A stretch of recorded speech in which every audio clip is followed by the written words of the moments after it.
Coming up on this second hour of American Sunrise, the man accused of assassinating Charlie Kirk, now formally charged with aggravated murder. Prosecutors are seeking the death penalty. It's one of the stories we're working. Meanwhile, another shooting in Colorado as a 16-year-old opened fire inside of his high school, posting white supremacist content on TikTok and stockpiling extremist gear. Two cases, one theme. Online radicalization driving deadly violence across the country. We'll break it all down for you. Plus, President Trump is now in Great Britain meeting with King Charles. The king greeting the president with full royal honors as a British TV network airs a 24-hour smear fest called Trump's Lies. We'll take you to London or to Great Britain in general for the very latest. And back here in the United States, new numbers from the CBO show President Trump's tax cuts are still driving stronger growth through 2028. So what does all of this mean for the economy and for your wallet? Find out as this second hour of American Sunrise starts right now. Good morning, America. Welcome to American Sunrise. Whether it's culture, we have breaking news to share with you. Politics. President Trump is joining us live now from Florida. We've got you covered. This is what it looks like to be a patriot. We have to protect the American family. The American dream is still alive. I'm David Brody. I'm Terrence. And I'm Dr. Gina.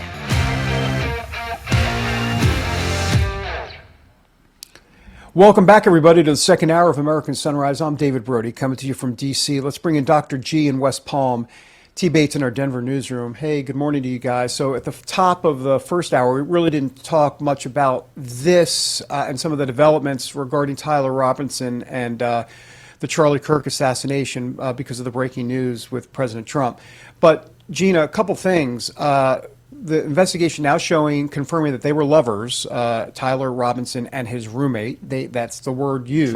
Transgender roommate. We see the transgender roommate, correct. And I'm sorry to correct you there. I just think that's a point that needs to be made, David. I'm sorry. It was a gut feeling. It just kind of came out. I apologize. No, I'm glad you said it. That's the point, right? Transgender roommate. And so once again, we're seeing connections to trans violence in some way, shape, or form. Also, what was interesting, Gina, is that this came out, quote, from Tyler Robinson, quote, "I had enough of his hatred." Really? The hatred? He was preaching biblical values from the Bible, biblical wisdom. But this is the point. And then finally, I just want to say one last thing. I was looking up in Utah. You probably know this, but Utah is only one of 5 states that still has death by firing squad. Mm-hmm. And so if he died or if he's put to death, it will be by firing squad, which I thought was interesting. Gina, please go ahead. Live by the gun, die by the gun. There it is. I mean, personally, I think that these punishments at some point should, in some ways, perhaps be available to public. We all had to watch what happened to our friend Charlie Kirk. That's right. I think that closure would be the ability to watch this justice take place as well. David, I'm just so appalled at the fact that he does not even recognize this young man who was raised, by the way, I have to say this part, in what looked like the most ordinary and almost extraordinarily normal American family you've ever seen. I went through his mother's Facebook page the moment I got his name. I went searching for his relatives on social media, found his mother's Facebook page, downloaded the whole entire thing. From the time he was a baby, she was posting, beautiful pictures of their family, beautiful supportive pictures of him. I don't know anything about her. But here's the thing. This kid went off on his own, radicalized like he did, and thought that killing someone was the answer. I mean, let's suppose Charlie did spew hate, which, by the way, he didn't. But getting that out of the way, let's suppose he did. You don't kill someone for that. What happened to this boy between growing up in a normal American family, as best we can see? I didn't see a single red flag on that page. And what happened, Terrence? What happened in that meantime, Terrence? I wish I had an answer. I suspect that his mom and his family probably also wishing they had an answer, but unfortunately it's too late. And the lives of so many people now lay in the balance and are ruined as a result of his alleged actions. Guys, let's get to some other headlines of the day. President Trump and the First Lady meeting with England's King Charles right now at Windsor Castle there in Great Britain. It's all part of a royal state visit. This is some video from the grounds and some of the pomp and circumstance. There's a lot going on, including a laying of the wreath at the tomb of Queen Elizabeth II that's going to happen. The group will also participate in a state banquet this evening in advance of President Trump meeting with British Prime Minister Keir Starmer for a bilateral meeting tomorrow. The two leaders are also scheduled to meet with business leaders tomorrow before the commander-in-chief ultimately returns home to Washington. There is reporting that there may be a big business development announcement coming out of these meetings between Keir Starmer and President Trump, and that announcement could surround AI and technology. We, of course, will keep you posted. In the meantime, FBI Director Kash Patel continuing to face criticism about his agency's handling of the investigation into the Charlie Kirk murder and the release of information surrounding the suspect and the other persons of interest. The director faced questions from both Democrats and Republicans on the Senate Judiciary Committee on Tuesday. He'll be back on Capitol Hill today. Democrat Senator Cory Booker of New Jersey, though, using the opportunity to criticize the work Patel has been doing, even saying he doesn't believe the director will be on the job much longer. That political face-off devolved into this. That rant of false information does not bring this country together. If you want to work on bringing this country, it's my time, not yours. My God. If you want to talk about dividing this country, it is I follow you on your social media posts that tear this country apart. To address your falsehoods. Oh, you can try all you want in this country. to not take responsibility for what you have said. Sir, you're making a mockery of this committee. Sir, you don't tell me my time is over. The people of New Jersey tell me what my time is. You can't lecture me. You can tell me my time's over. You may be the charge of the FBI, I'm not going anywhere. but I am not afraid of you. Mr.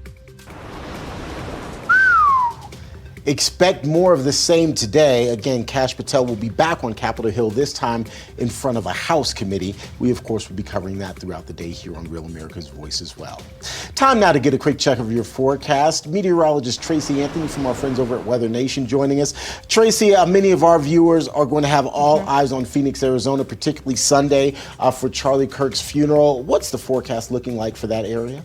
You know, it is going to be dry, but it is Phoenix. So we're talking daytime highs in the triple digits. We're maxing out right around 102. I know that memorial service is late morning. Now, we're going to start to have drier working through by the end of the weekend. So it's going to start to feel a little more comfortable, kind of that dry heat, a little more tolerable. But for today across the nation, still very warm across the desert Southwest. We have a cool down in the Northwest. Seattle had record high temperatures yesterday in the 90s. Now they're in the mid 70s and still very warm, a good 10-15 degrees above average for the Central Plains. And the coastal areas like the Mid-Atlantic and Florida, still bracing for a lot of rain shower activity through the day today. So Terrence, a lot of little weather stories going on from coast to coast. And we appreciate you sharing them with us. Tracy Anthony, always good to see you. Thanks so much. You as well. All right, let's get you back over to David. David, to quote Kash Patel, "This is my time, but I yield." Sir. Yeah, that's right. What an exchange. Amazing.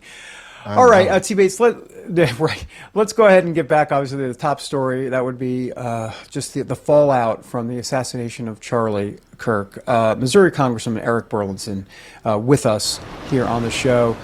Congressman, this radicalization online, I mean, it is just from the pit of hell.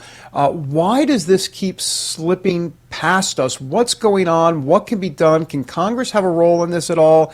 And what are some of your thoughts? Good morning. I know it's a lot to put on your plate, but good morning to you. Yeah, I think the way to navigate this is to kind of follow the actions of Charlie Kirk. I mean, he didn't try to silence people, but he let people say what their views were. But I also think that it doesn't mean that you don't have to face repercussions for what you say. So to me, I think that doing things to attack hate speech or like create new laws to kind of censor people is very dangerous. But I think at the end of the day, this country, we should celebrate people's right to say dumb things. Sometimes people are going to say stupid things and dumb things, but it doesn't mean, while they have the right to say it, it doesn't mean that they have the right to not face any repercussions for what they say. And I think that that's kind of the way that we should navigate through this. Congressman, let me ask you a more theoretical question, and it's the context is what we just saw, that interaction between Senator Cory Booker and Kash Patel. We're likely going to see something similar today when Director Patel is back on Capitol Hill. He'll be in front of some of your colleagues there in the House. What responsibility in terms of decorum, in terms of setting the stage, do you and your colleagues on Capitol Hill have in terms of creating an environment where we can agree to disagree, where we can have spirited discussion, but that it doesn't turn disrespectful, it doesn't turn venomous? Yeah, thank you for that question. I think that you are absolutely right. We are to be held to a higher standard, and we're the ones that should be toning down or reducing the temperature on these topics. But unfortunately, Cory Booker, the only thing that he's not going to be able to win a debate. Let's just say that with Kash Patel. So the only way for him to do that is to get animated, to fake that he's angry. I think you can just read through that it's a fake level of hatred that he has, or anger that he has, that he's trying to gin people up, which is really dangerous. And I think that that's not what we should be doing as members of Congress. We really need to be measured, thoughtful, and respect each other's opinions. Congressman, new numbers from the CBO show that President Trump's tax cuts are still fueling stronger economic growth through 2028. The data is clear: lower taxes, higher growth, momentum heading into the next term. So, Congressman, does this underscore Trump's economic impact, and what's the mood on the Hill about all of this?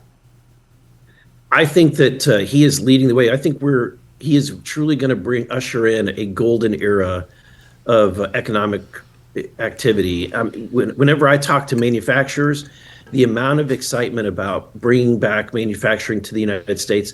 When I talk to energy producers, they don't have enough electricity to meet the demand.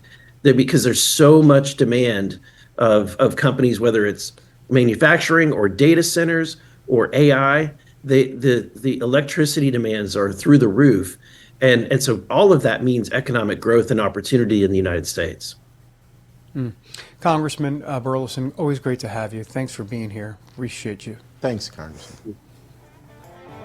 All right, coming up, Trump is done playing nice. He's going to sue. He is suing the New York Times for $15 billion. That's with a B, not with an M. $1 billion, calling it a Democrat propaganda machine. Media war just went nuclear. Details when we come back after the break.